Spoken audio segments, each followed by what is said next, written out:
చాలాసార్లు క్రైస్తవులంగా మనం వాక్యం వింటాము, క్రైస్తవులుగా చిన్నప్పటి నుంచి ఉన్నా సరే మార్గము తెలిసినా కూడా తప్పిపోతూ ఉంటాం. ఎంతమంది అంగీకరిస్తున్నారండి? అంగీకరిస్తున్నాం కదండి. మార్గం తెలిసినా కూడా తప్పిపోతూ ఉంటాం. ఇది తప్పు అని దేవుడు చెప్తున్నా, పరిశుద్ధాత్మ దేవుడు నడిపిస్తున్నా, ఇది తప్పు అని మనకు తెలిసినా సరే ఇది ఒక్కసారి పాపం, ఈ ఒక్కసారి, ఇదే చివరిసారి, ఇది ఒక్కటే కదా, నెక్స్ట్ టైం మరలా ఇది చెయ్యను అనుకుంటూ మరలా అటువైపే అడుగు వేసే క్రైస్తవులుగా ఉన్న మనకు ఆయన ఎంత గొప్ప కృప చూపించాడంటే ఎటో తెలియకుండా నిలిచిపోతూ ఉంటాం. ఆ పాపము ఇదే చివరిసారి, ఇదే చివరిసారి, ఇదే చివరిసారి అని. We all have this addiction, we all have this sin, this secret sin. మనలో ఒక రహస్యమైన పాపము, లోకానికి తెలియనిది, కేవలం మనకి మన దేవునికి తెలిసిన ఒక పాపం అంటూ ఉంటుంది కదండి.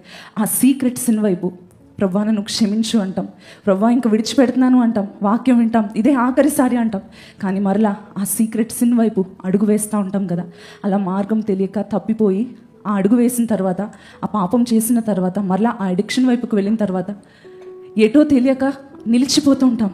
ఇప్పుడు దేవుడు నన్ను ఇంకా అస్సలు క్షమించడు, ఇప్పుడు దేవుడిని అడిగినా సరే ఆయన నన్ను క్షమించే పరిస్థితి కాదు, ఇంకా అయిపోయిందని చెప్పి దేవునికి దూరంగా వెళ్ళిపోయి నిలిచిపోతూ ఉంటాం. కానీ చుట్టూ ఉన్న శ్రేష్ఠులైన వారి మధ్యలో ఆ 100 మంది కొరకు ఆయన వెళ్ళలేదు, కానీ తప్పిపోయిన మనలను, మిమ్ములను, నన్ను వెతుక్కుంటూ ఆయన వచ్చాడు. హల్లెలూయా.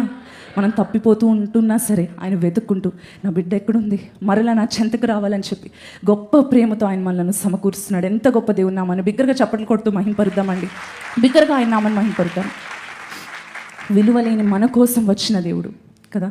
ఈ 2వ చరణం అయితే నేను ఎంతగానో ఈ పాట వింటూ, మొదటిసారి వింటూ నేను కన్నీళ్లతో దేవుని స్తుతించాను. రాళ్ళు విసిరే జనుల మధ్యలో ప్రవ్వా నన్ను ఆదుకొనుటకు నీవు వచ్చావు.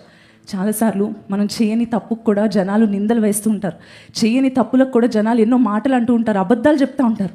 కానీ మనం చేసిన తప్పులకు కూడా ఆయన ఏం చేస్తున్నాడు? రాళ్ళు విసిరే జనుల మధ్యలో నేనున్నానని మనకు అడ్డుగా నిలబడిపోతున్నాం మన తండ్రి. హల్లెలూయా.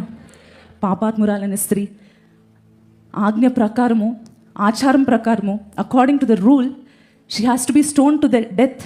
మరణానికి ఆమె పాత్రురాలు, రాళ్లతో కొట్టబడి చంపబడవలసిన స్త్రీ. చుట్టూ ఉన్న పెద్దలందరూ ఏం చేశారండి? రాళ్ళు ఎత్తి పట్టుకున్నారు. అందరూ రెడీగా ఉన్నారు, ఈమెను చంపాలి, ఈమెను రాళ్లతో కొట్టి చంపాలి అని చెప్పి మాట్లాడుతూ ఉన్నారు. అందరూ ఉక్రోషంతో ఉన్నారు. వారందరూ పాపం చేసిన వారు కాదా? పాపం చేసిన వారే, పాపులే. అయినా సరే ఒక పాపం ఎక్కువ చేసిన స్త్రీ కోసం ఏం చేస్తున్నారు? ఈమెను ముందు చంపాలని చేయెత్తడానికి రెడీ అవుతున్నారు. అప్పుడు వచ్చాడు కరుణామయుడు, అక్కడికి వచ్చాడు. ఆయన అంటున్నాడు, మీలో మొదట పాపం చెయ్యని వాడు ఎవరో వాళ్ళే మొదటి రాయి వేయండి అన్నప్పుడు చిన్న పిల్లోడి నుంచి ముసలివాడి వరకు ఏం చేశారు? రాళ్ళు పడేసి వెళ్ళిపోయారు. ఆ తర్వాత నేను అనుకుంటున్నానండి, ఆమెతో యేసయ్య అన్న మాట తర్వాత యేసయ్య ఒక మాట అన్నారు. ఏమనంటే, అమ్మ నిన్ను ఎవరన్నా ఏమైనా హాని చేశారా అంటే లేదు అన్నారు. అన్నప్పుడు యేసయ్య చెప్తున్న మాట, ఇకనెన్నడూ పాపము చెయ్యకుము అని చెప్పి ఆయన కిందకి వంగి ఏదో రాస్తూ ఉన్నారంట. అదేంటో మనకు తెలియదు. నేను అనుకుంటున్నాను ఆ స్త్రీ కనిపించుంటుంది చూడండి, ఒకలాంటి భయం ఉంటుంది కదా. పేరెంట్స్ కొడతారని చెయ్యెత్తుతూ ఉంటే ఒకలా తుల్లి పడతాం కదా. ఆమె అనుకుని ఉండొచ్చు మనలాంటిదైతే, ఏమని బాబోయ్ వాళ్ళందరినీ పంపించి ఈయన వంగుతున్నారంటే రాయి ఈయన తీసివేస్తారేమో అనుకుని ఉండొచ్చేమో కదా. కానీ ఎంత ప్రేమమయుడు, ఎంత గొప్ప కృప కలిగిన దేవుడు. ఆమె కొరకు ఏదో రాసి, అమ్మ ప్రశాంతంగా వెళ్ళు, ఇంకా పాపము చేయొద్దని చెప్పిన గొప్ప ప్రేమమయుడు మన దేవుడు. అందుకే మనం పాడదామండి, ఆమె పాపము బయటపడింది. ఆమె పాపము it was public, but as a Christian, as someone who lives in faith, as someone who is called God's child, మనము రహస్య పాపములను పట్టుకొని మార్గము తెలియక తప్పిపోతూ ఉంటే గనక ఈరోజు ప్రభు చెప్తున్నాడు, నేను నిన్ను మర్చిపోలేదు, తిరిగి నా దగ్గరికి రమ్మని. నేను నిన్ను విడిచిపెట్టను, ఆల్రెడీ చాలా దూరం వెళ్ళిపోయాను, నేను ఎలా వెనక్కి వస్తాను అని ఆలోచించద్దు, నేను నిన్ను ప్రేమిస్తున్నాను అని ప్రభు మీతో మాట్లాడు.